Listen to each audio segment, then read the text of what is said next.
এই যে আমাদের ফ্রন্ট ইয়ার্ডের অল্প একটু জায়গা, এই যে 1.5 ফুট বা 4 ফুট হইব মনে হয় না লম্বা, একটু জায়গার ভিতরে আমরা কত সবজি লাগাইছি।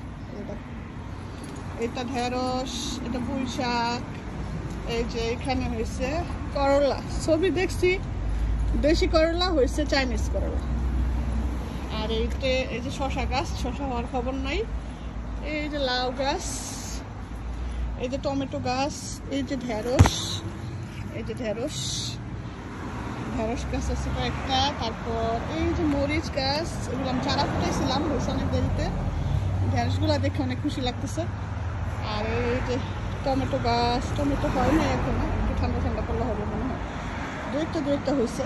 আর এই যে টমেটো, এই যে হয়েছে আমাদের মিষ্টি কুমড়া গাছ, কিন্তু অত স্বাস্থ্যবান হয় নাই। আর ওই যে একটু বেগুন দেখা দিতেছে। আর এখানে আসি এই যে চাইনিজ করলা আরো হয়েছে নাকি দেখা যায় না, করলা পাতা ভাজা ভাজা থাকে তো।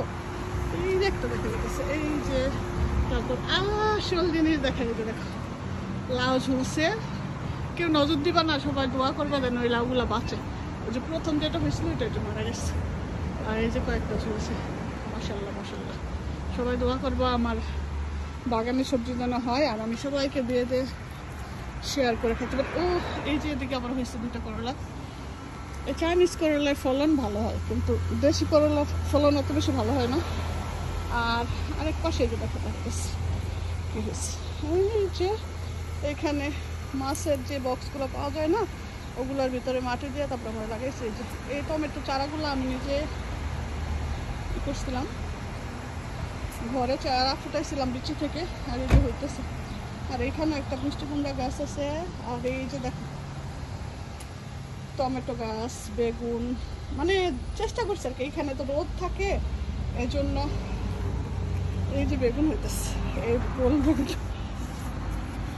এটাই হয় না এখন হচ্ছে। এই যে এটা আবার আরেক জাতের, আর ওইটা হচ্ছে গোল গোল গোল বেগুন, বড় বড় যেটা, ওটা ভাজা করে খাই আমরা। আর এটা মনে হয় লম্বা বেগুন।